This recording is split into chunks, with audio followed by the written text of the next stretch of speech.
Uh, well, Lord, we're grateful that we have a chance to be together. We pray that you will guide us as we continue these conversations about race and racial justice and our role in injustice. It's a hard topic sometimes, but I'm grateful that you brought us together for this, and pray that you will open our hearts and our ears to one another and to your movement in our lives and in our world and our church. Pray in Jesus' name.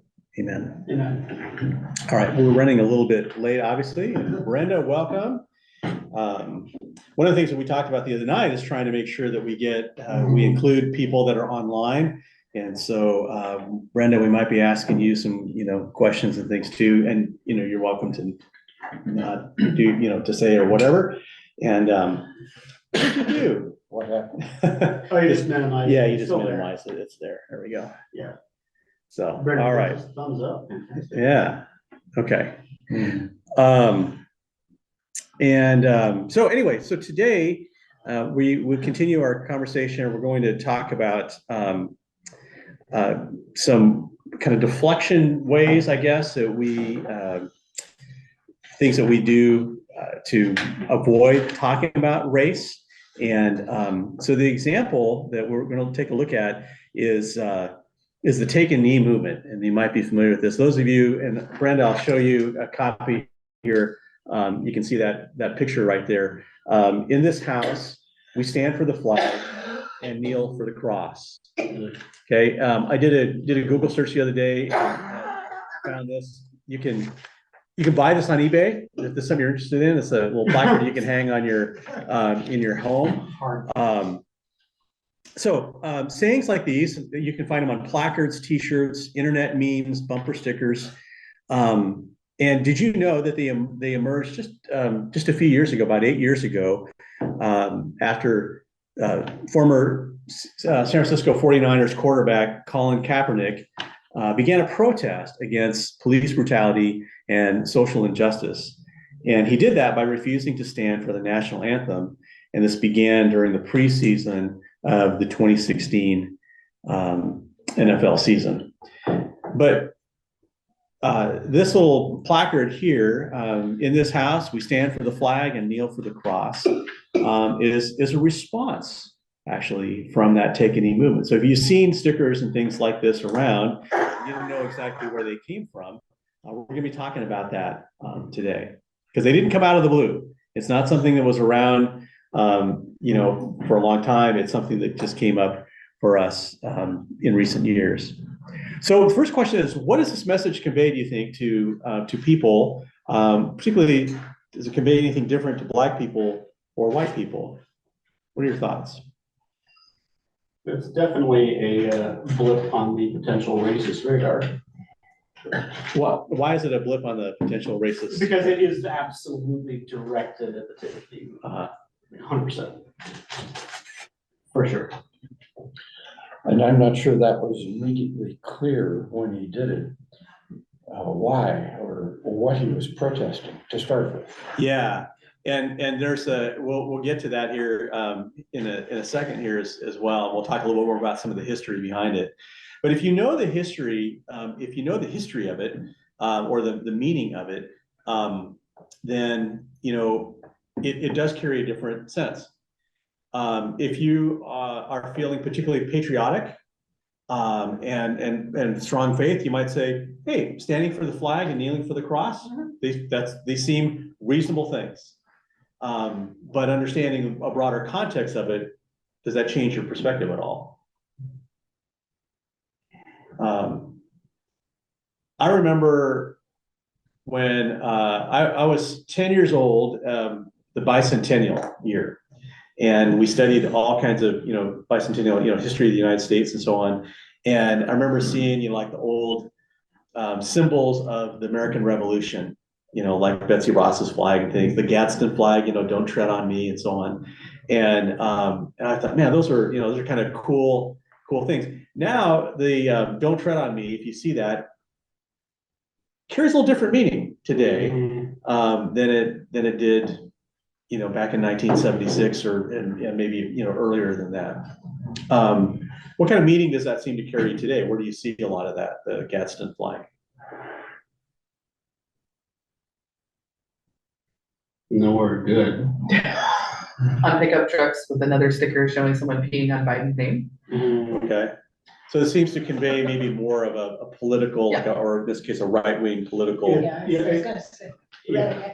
it's been co-opted by, like the white supremacist 3%er movement, and there's a few others.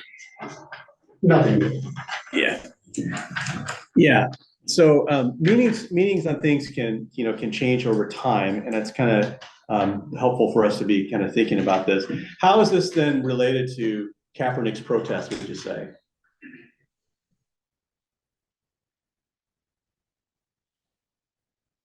I think it's like, it just reminds me of the conversation we had last week. And what Nancy's question was about when Paul was talking about Black women's embracing a more kind of sex positive view of how they interact in public. And I very much, as a white woman, kind of have that same like, but that's taking away her mind and her whatever, right? And that's that whole like white feminist thing that's in our heads. And but it's, once I sat back and looked at it and said, but that's how they view it for themselves, not how I view their action. It's the same thing here. Kaepernick did something, and instead of people saying, well, why is he doing it and what does he mean by it? People immediately took their own interpretations of that action and made that what it was. And so that's just where they stuck, and they didn't take a chance to look at, even if I don't understand or agree with that person's perspective, what actually is that perspective? They just immediately shut the door on it and didn't do the work to look past their own nose. Right. Yeah, so that's you're kind of touching on the next question. I mean, how is this that we where the roots of it are? How is it an example of white supremacy?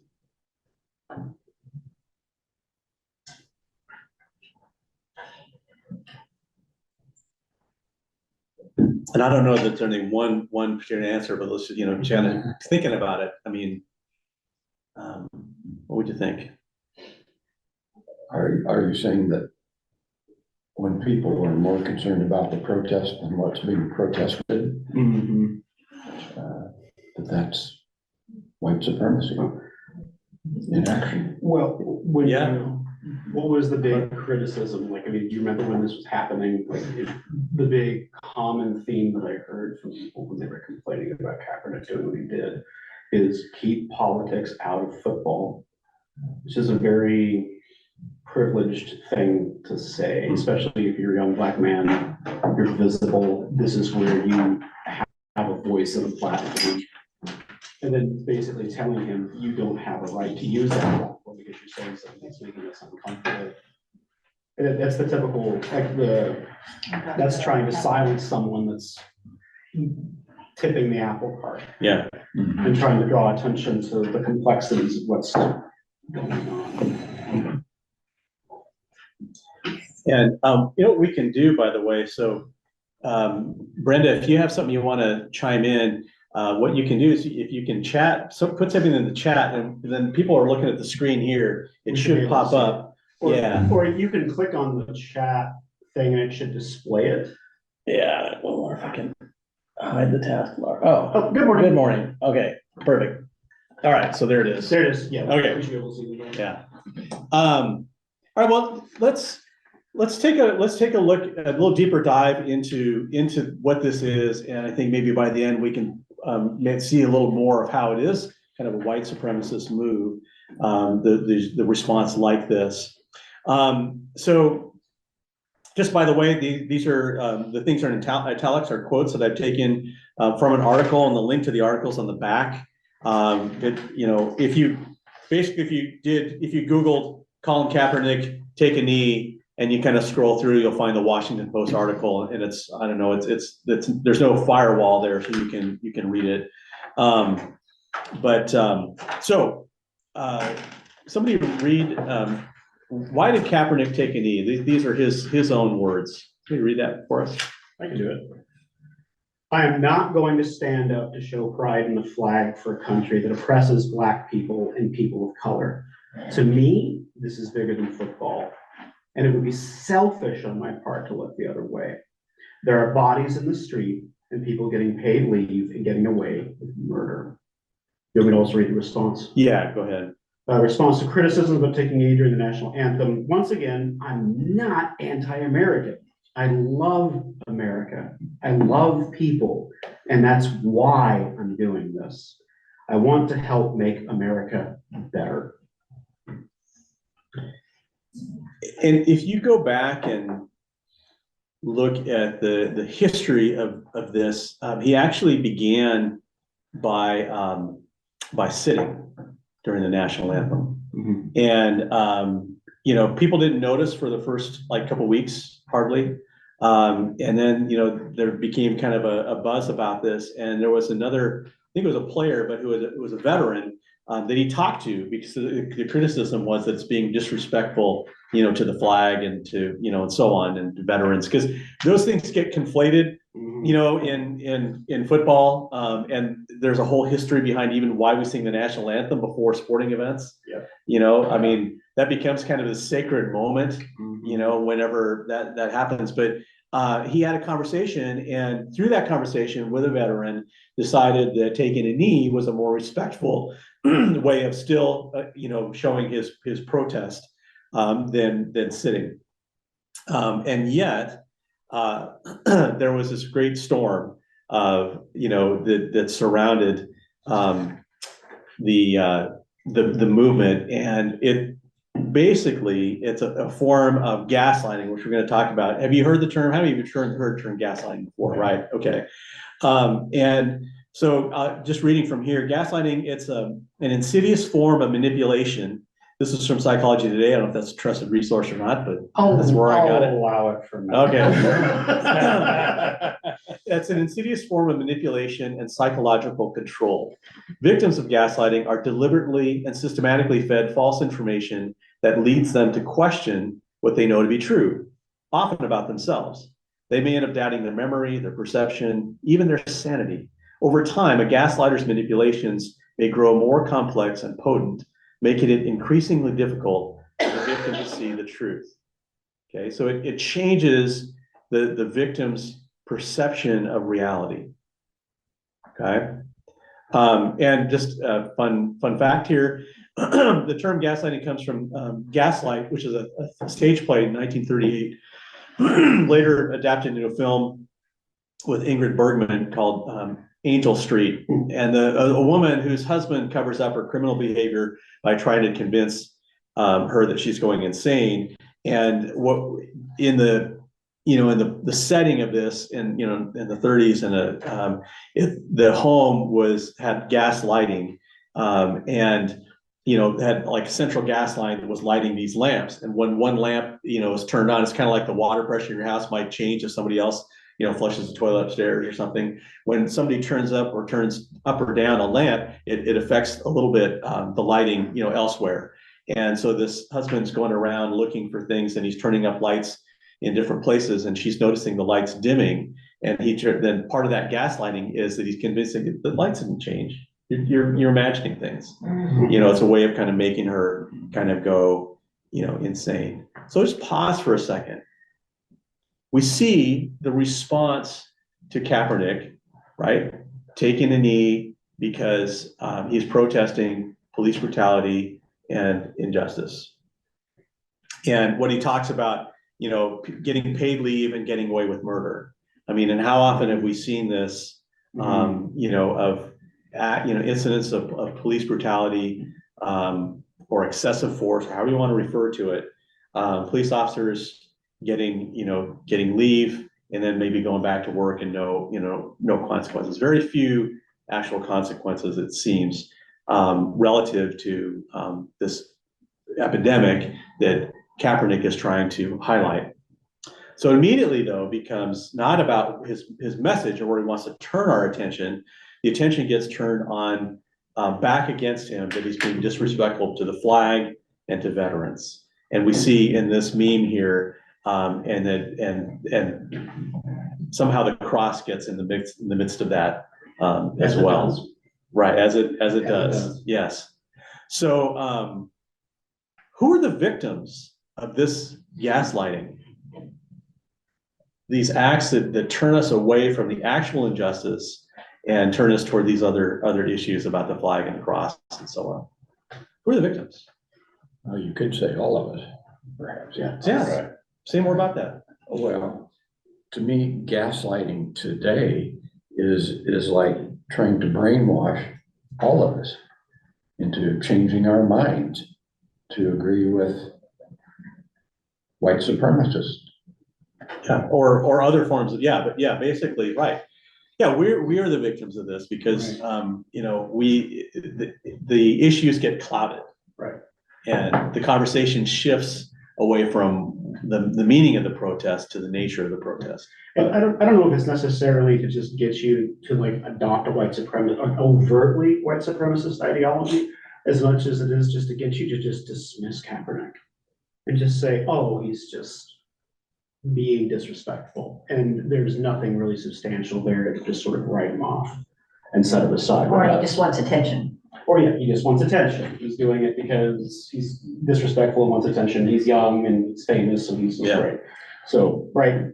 But in the end, that ends up supporting those white supremacist structures that kind of keep things where they are. Sure. Well, but isn't this just an example of protest, and don't people look at any protest as inappropriate Yeah. in one way or another?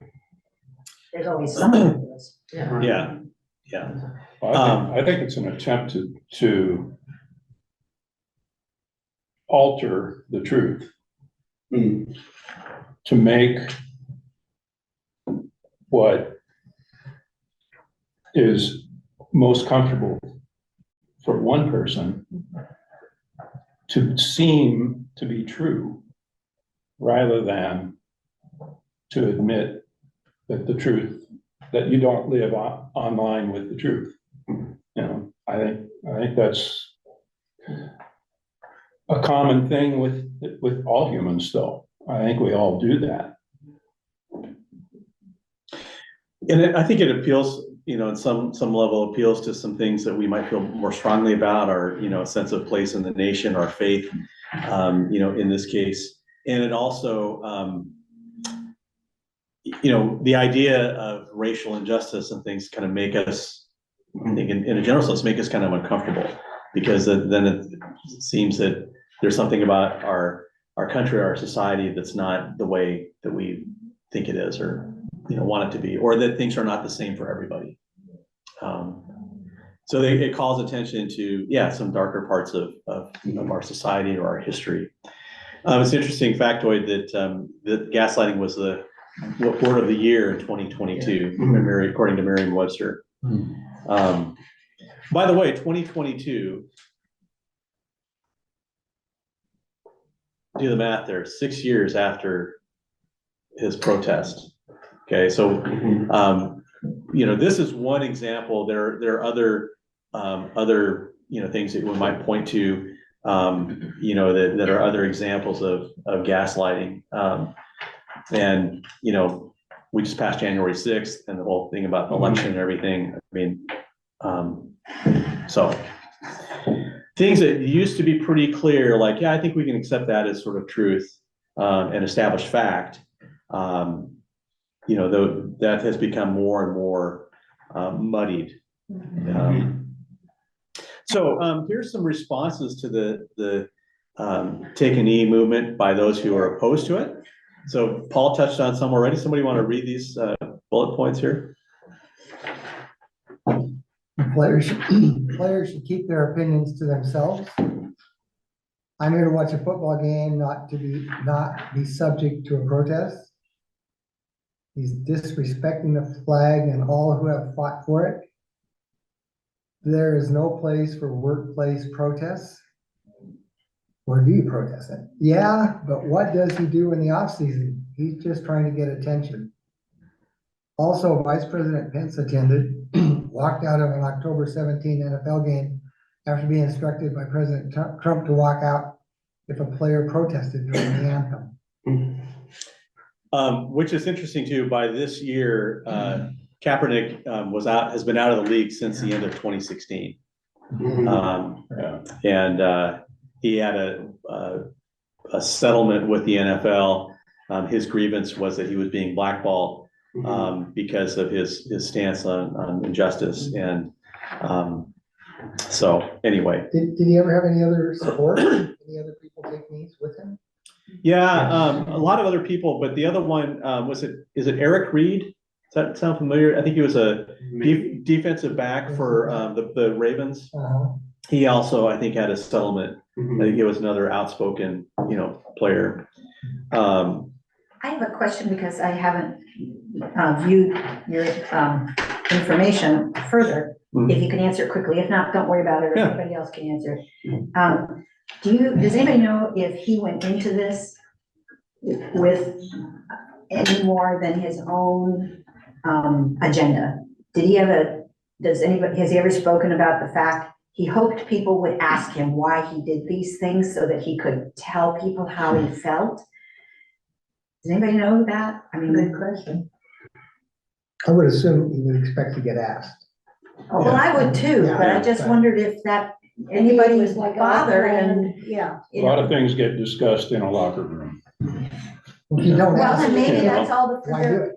Yeah. that's all the further it might have gone with me if I had said something at my book club, my book group. Yeah. And those people in my book group would know how I felt, but I don't, do I have to go out and stand on the street and do it? Or do I have to go to a football game and be famous and do it? Or, Well, and he was coming off of a year. I don't remember my NFL history exactly, but he was coming off of a year were they in the Super Bowl the year before I think or so. something? But he was a pretty hot, Yeah.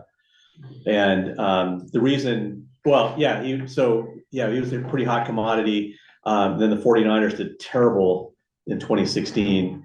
I think they only won a couple games or something like that. I think he got benched at some point in the season, and so yeah.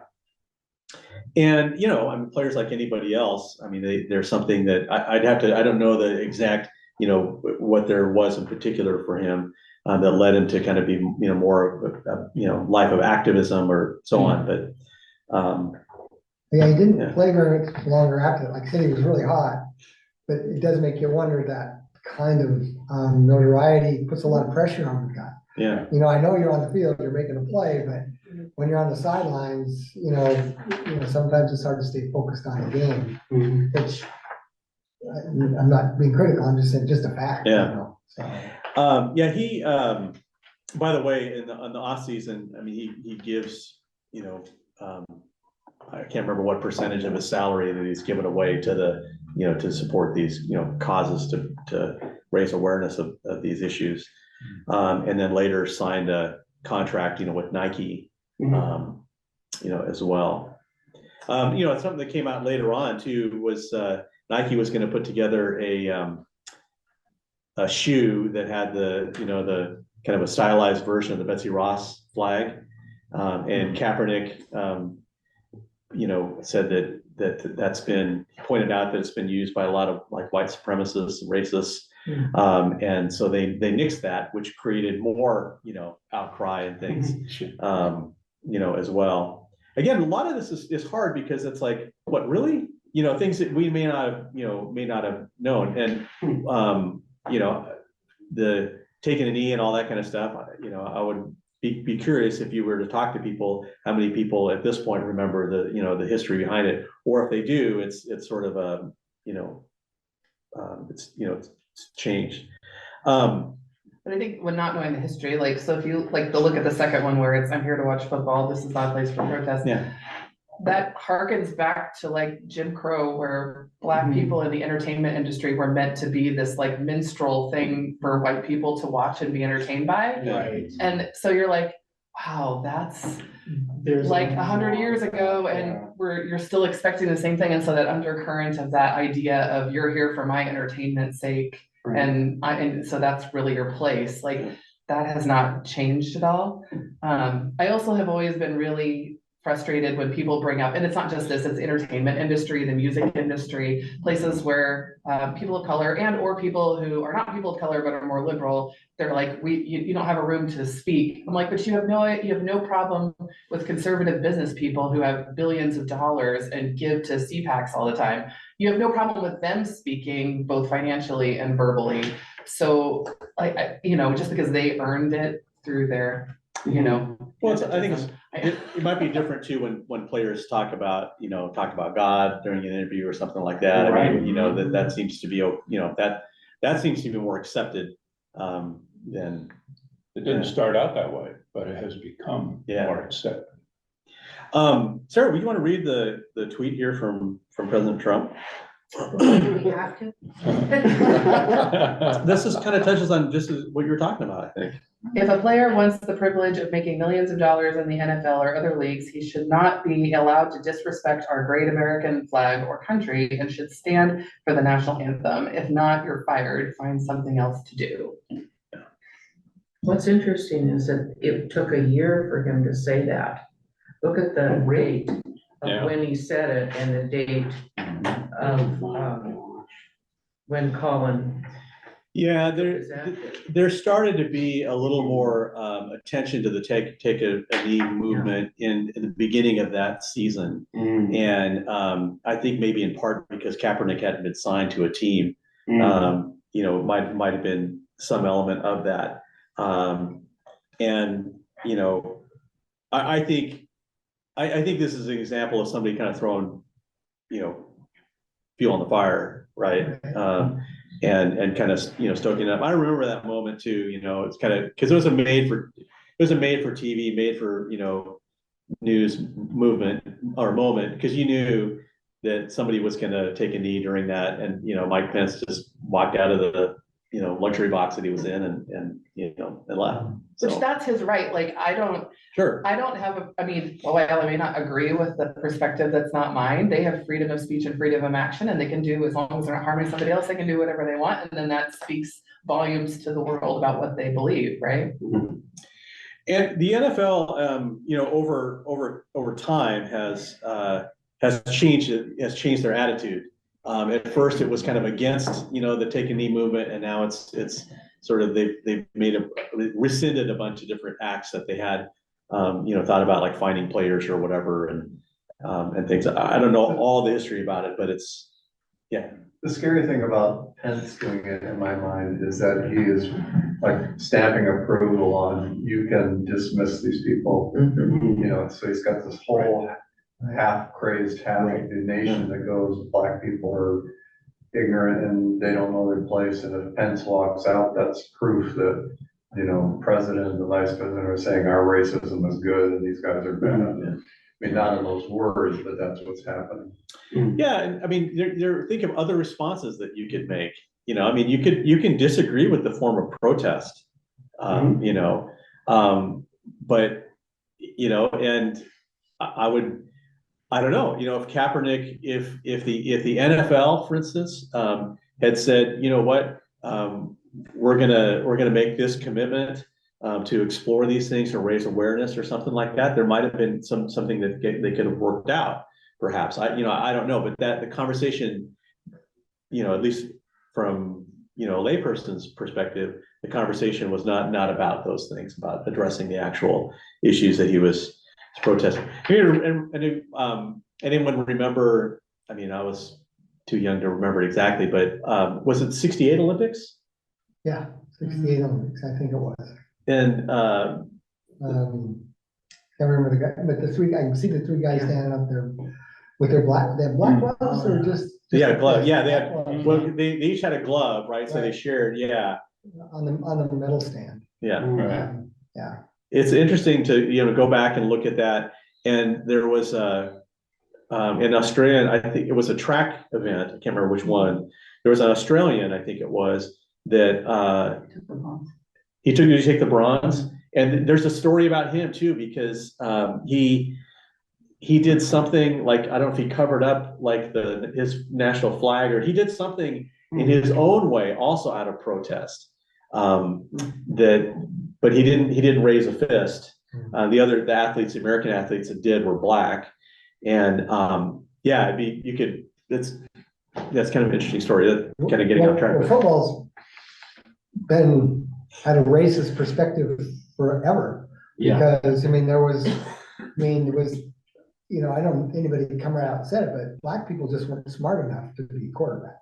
Yeah, oh, yeah. Because in yeah. the old days, the quarterbacks were called a lot of the plays. They didn't, now nobody calls the plays except the coaches on the sidelines. They're not smart enough. Any quarterback's not smart enough, but so they had to call the plays, and so it was a long time before you'd see any first black quarterbacks playing in college, or then of course you have to play in college to play in the NFL. It took a long time, and that's just a reflection of racism. Big time. Two random thoughts. One, I was about 8 when that happened, and I remember, and looking back on it, just how scary that time was. Cities were burning. I remember watching LA burning on television, and I remember watching Coretta King weeping at his funeral. I mean, these are burned into my brain, so there's that scary. I mean, you think about the change that this book and this discussion and where our heart's at, it's like, it's scary stuff. It's scary stuff if you really dig into it.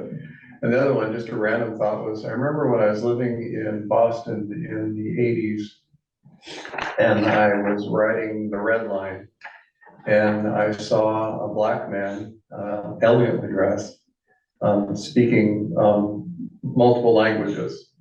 And I remember how it smashed up against my own subconscious, conception of what a black person was. And it was like, that was another really scary and painful moment to go, that I had this preconception.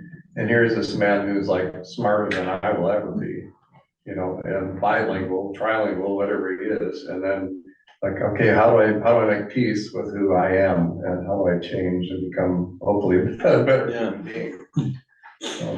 Well, and the NFL is still very racist. I mean, how many other nationalities do you see on the sidelines or on the field? I think that's, Jim, I really think that's just because they don't go big enough. Part of it. I don't know about that. I've seen I- sumo wrestlers that are bigger than any of the guys I know, on the but field. I really think, I don't think that goes on now, but that's just my opinion. Yeah, there's a lot of cultural, elements and physical elements and things that Right. tie in. And part of it is, I mean, there's a huge, football is huge in Polynesia, right? American Mhm. Samoa. So you see a lot of Samoan, Polynesian, players. And they are pretty big people anyway. It is, and I don't know what the dates are. I'd have to go do some research on it. It is interesting. I think the NBA and the WNBA handled things very differently. There was a lot more openness for teams to make statements about things. Obviously, there is a very large black presence in both of those leagues. Yep. Yeah. Teams are smaller too. Yeah, and and again, you could say for the women's league, because it's unfortunate, but money wise, they don't have as much clout, and there's therefore not as much risk for things being said. But there were a lot of shirts with different sayings on them after some of the police kind of issues, and yeah, there's just a lot of, I just noticed more of that there, and I don't know timing wise how that took, how far after this that was. Oh, yeah. Yeah, I don't know if there was they did kind of a take a knee, and how that affected in basketball or other sports and things. I would think to some extent. I think maybe let's go to the back. All right. So here's some things from the book, basically how to spot gaslighting at work. And so she calls them the 4 Ds, and of course there's deny and deflect is, I guess, considered one, right? So deny and deflect, when racist behavior is ignored, minimized, justified, or explained away. The examples would be, oh, you're overreacting. Stop being so sensitive. Or I'm sure they didn't mean it that way. So, you're at the water cooler and and you see a tweet from like, say Trump's tweet here, and you start talking about, getting into a conversation. And it's like, and if you bring up, the history, like with minstrels and things like that, oh, I'm sure he didn't mean it that way, as a form of deflecting and denying. I've actually heard that one a lot, specifically applied to Trump. Oh, he's not serious. Oh, he's just kidding. Oh, he's just pushing the limits. Like, no, Yeah. he means it. Yeah. He really, really means it. And, and so the other thing too, I want to think about is like, we're talking about being, in this instance, being victims of gaslighting, but there are also ways that we are, subconsciously maybe are gaslighters as well. I shared this illustration before, but when I was at Princeton Seminary, we did a visit to the United Nations, and as it was a class or a group from the school. And beforehand, we're on campus and we're talking about, okay, this is how it's going to work. We're going to catch this, take the train, bus, or whatever it is. And then, afterwards, you take a cab back over and the school will reimburse you, whatever it was. And in that, somebody, there was one student he's from Trinidad and Tobago, and Tobago. Yeah, let's call the whole thing off. Black man, and he said, well, wait a minute, no cab's gonna stop for me at rush hour in New York because he's black. And I'm thinking his name was Isaac Newton, actually. And I'm thinking, here's Isaac, he was pretty vocal anyway, just from, I think, maybe a cultural thing. If kind of like call and response might be in a class and, so the professor says something, you hear Isaac in the back, my Lord, and stuff. And so as a white person and, not very well educated in matters of race or anything, I'm like, man, I'm kind of put off by these things. And he's saying this, and I'm like, there's Isaac just kind of going off. What is he talking about?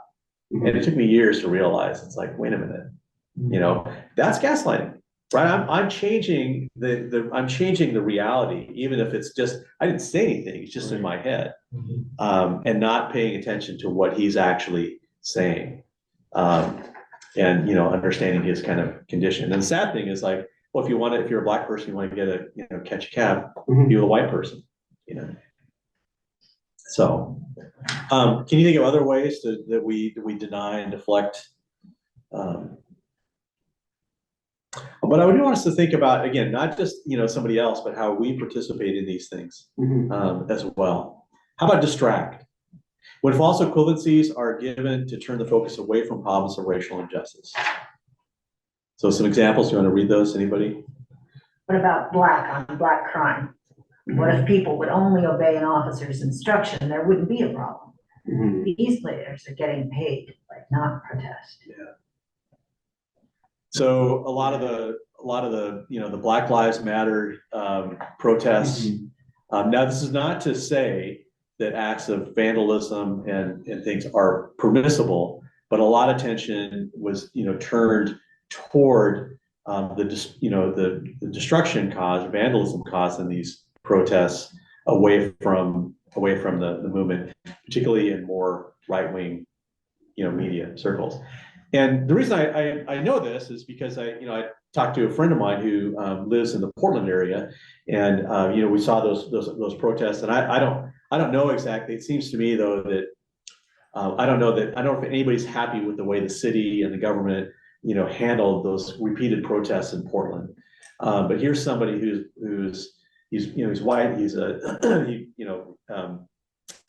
a middle manager type and everything. And his focus was a lot on what was happening to the destruction of like downtown Portland in that case. And he's not wrong necessarily, but it's also, what about the issues that are that are present? And that's hard. That's a really tough one. Exactly. So I don't know what the right answer is exactly, but how we consume media and everything might feed into our perceptions of things. And I think that it doesn't take much to move away from the from the actual protest. because we might give excuses the other way around. He didn't really mean what he said or what he tweeted or something, and it's hard to apply the same thing maybe when well, I don't know, anyway. Or even that we misunderstand what he said, because I think a lot of the English language, you can say the same thing, and this is why our press gets away with some of the things they do. You can say a sentence and it had 4 or 5 meanings, depending on how you look at it, and especially how you put it into context. You can create context around it to give it a totally new meaning. Some things, we can pay attention, I think, also to, our explanations, are they clarifying or are they muddying? Yeah. I mean, that's another way we can, be mindful of these things. I think one place in the distracting section that the church has a lot of heart seeking to do is this concept that started about 30 years ago about we need to be colorblind, because really, we're all the same anyway, and we love everyone the same. We all believe everyone's a child of God. And so why should Black people bring up things about being Black? Because if we're all the same and we treat everybody the same, then it shouldn't really matter. And so we get this like theology piece into it that then it sounds bad. Like, well, we don't want to say we're not treating everybody the same, right? But by taking someone's identity away, that's not respecting them as a child of God. And so I think that's a place where the church sometimes has a hard time being very reflective about its own bad theology. Well, and I think, we may fail to see some of the shades of sort of racism or how we participate in it, because, Right. It's like, that's just bad, and it's like, it is bad, but it's also, there are, I've got racial tendencies and thoughts that go through my head and things as well. And and not doing our own work. But what bothers me, I guess, about the distraction part is the role that the media can play in it. The media is drawn to violent protests, and they ignore the vast majority of the protests that are not violent. And people tend to focus on that and be distracted by the violence and not what's being protested. Yeah. Well, and there's also the element too with, the more modern phenomena of cable news and everything, that how profit driven it is, right? And so, once you know who your viewers are, you kind of cater to that. And, if MSNBC starts talking about, too much about, the destruction at these rallies, people are going to start turning off the TV. On Fox News, they start talking about, racial injustice. People can do the same over there. Broad strokes, I know, but let's keep going through here. Just disclaim, when someone absolves themselves of being racist because of proximity to people of color. Okay. I know I'm not a racist because I have BIPOC friends. I know people in law enforcement, and they tell me all about Black on Black crime, or when I talk to my Black friend, he or she tells me that I'm not a racist. Yeah. And I wish I could find there's that about not seeing color. If I can track it down in a book, in a book where the author talks about being at like a writer's workshop or retreat, and somebody talks, this white woman says, "I don't see color," talking to a Black woman. And she does it in a very eloquent way. She's a writer, it's her thing. But talking about how, no, we should see color. We're different. We should see differences, things. And that kind of statement, sort of ignores the different realities that people of color have, in our society. So to be mindful of that and think about that. That the way to really growing and understanding is to see the distinctions and be able to kind of hold those in tension, I think. The last one is disappear, and people just, vanish from conversations when they get uncomfortable. Leaving a comfortable conversation and returning to an echo chamber where one's views are reinforced. not challenged. Yeah, But I it's have to be really careful easy. with that one, I don't think, because I think sometimes I vanish from a conversation because I know it's not gonna go anywhere. It Yeah. won't help for me to be there. I will say the wrong things, Yeah, and it's not because I mean, I guess I'm uncomfortable, but I've tried, and it's not a situation that's gonna get any better if I stay. So when somebody leaves, you can't always just say, oh, well, they're just don't care. right. Well, no, you're saying people have their minds made up and you're not gonna change them. Well, and I can't say that about people that I haven't had discourse with, but sometimes you've had discourse with somebody and you already know where, and you've tried. And not that you wouldn't try again, because maybe they're a friend and you want to make it happen. Well, hang on. Are you saying that you are trying to change a racist person's mind about something and you get frustrated with them and then just bail because talking is like talking to a brick wall? Well, that could be it, but not usually. Usually it's, if I stay, it's not going to be productive. Okay. That's the way I go at it in my head sometimes. So if it's about you kind of getting confronted about your views, I think that taking a breather is okay, especially if you come back to it, but that's not what this is saying. Yeah, What this is saying is someone challenges your views or challenges your views by saying, I think that your views are racist and you need to change them. And then you're like, unfriend, like just Oh, inject, Okay, don't interact with that thank you. person I didn't see anymore. it that way. Totally, no, and that is the way that I tend to see this play out online, is people block each other on social media or they unfriend people because they're tired of having their point of view pushed or challenged, Got it. so. right. So in my case, if I had said out loud, and I'm wondering now if I'm revising my own personal history, if I did say something out loud, I don't know. So I'm just gonna go with I didn't. But if I said something out loud about Isaac and the cab thing, and he said, that's a white supremacist thing, you don't understand. Disappearing would be just like he doesn't know what he's talking about, I'm out of here.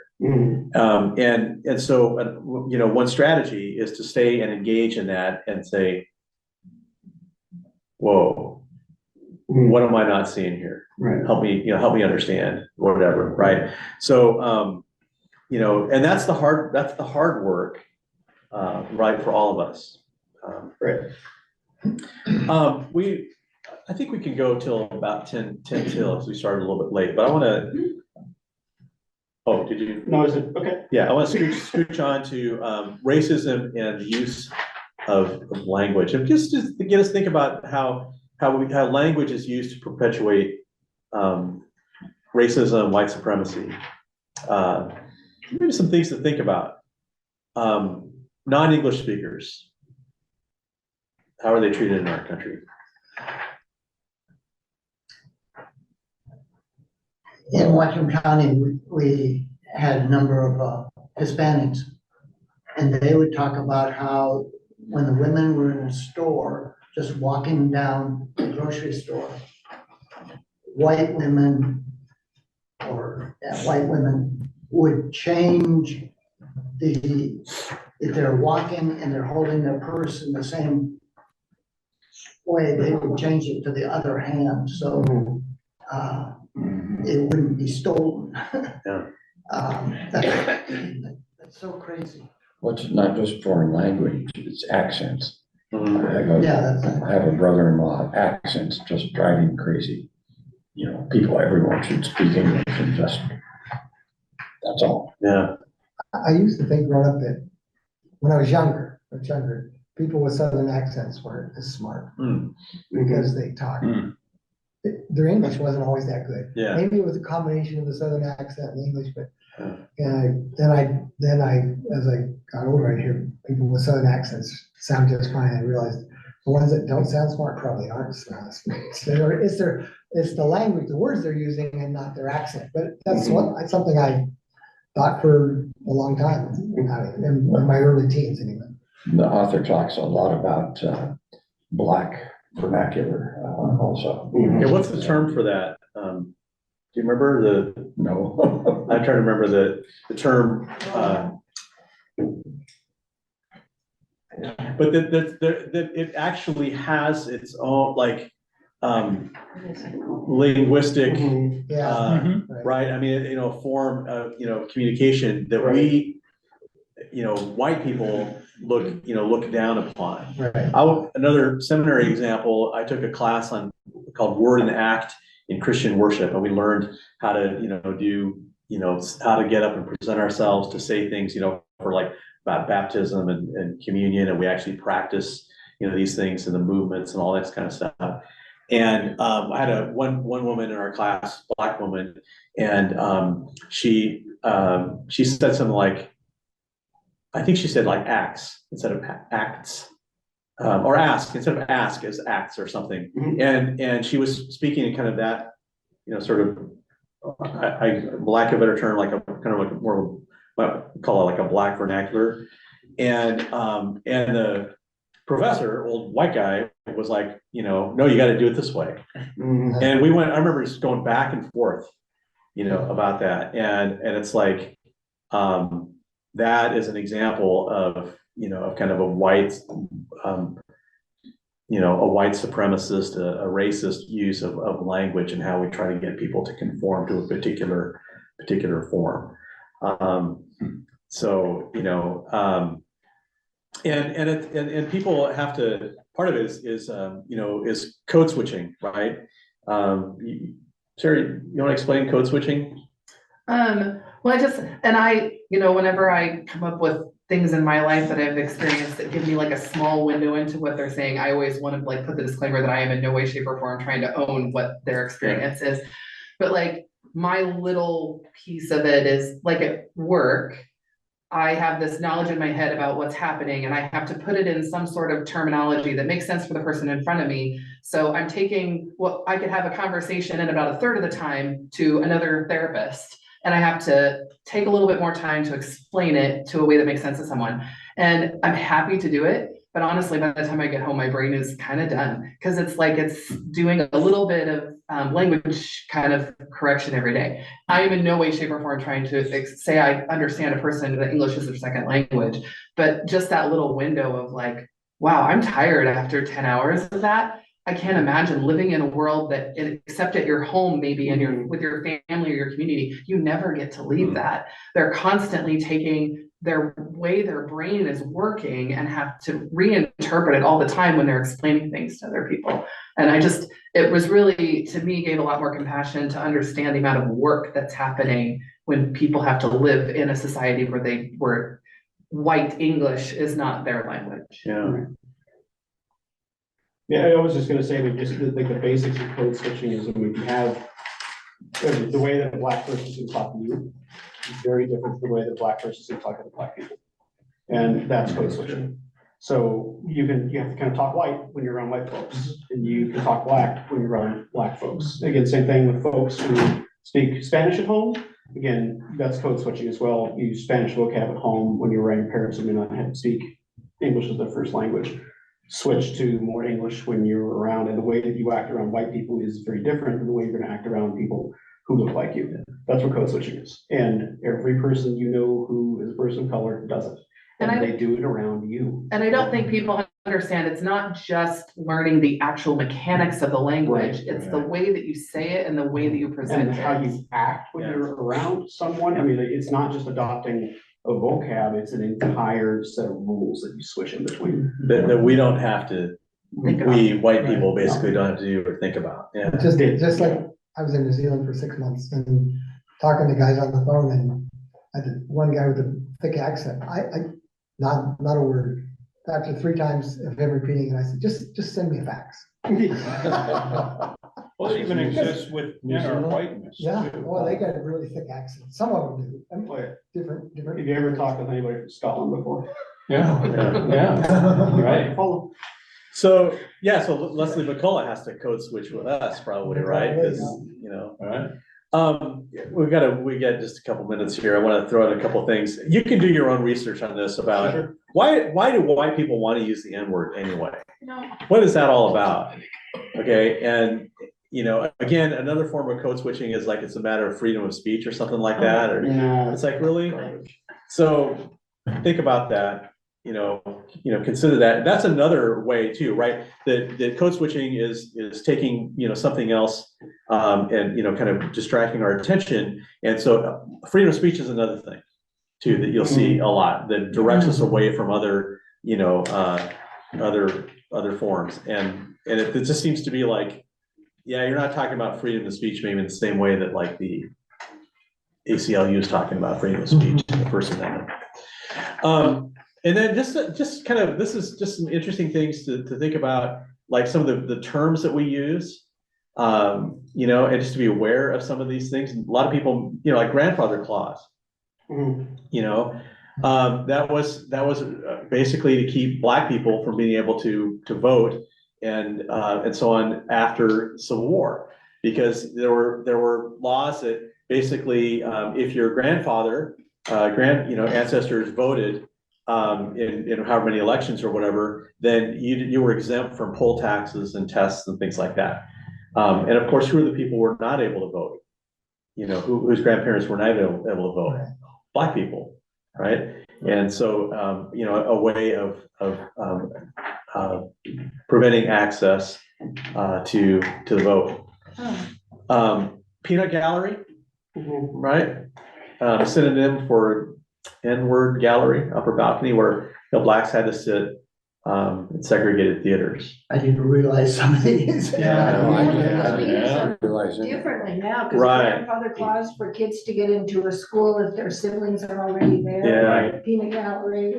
Right, again, commonly used phrases that you're Yeah. not 100% sure where it came from. Yeah, Look exactly. it up, because there's a pretty good chance it's racist. Yeah, I threw in paddy wagon, Mhm. because it's, but Irish. So anyway, to think about that and, Well, and even just things, because I feel like I'm really trying to be more open about this stuff, and sometimes I'll say something and Paul's like, Sarah, like, I use the word gypped, like, I don't know, I know, I grew up with it, right? No.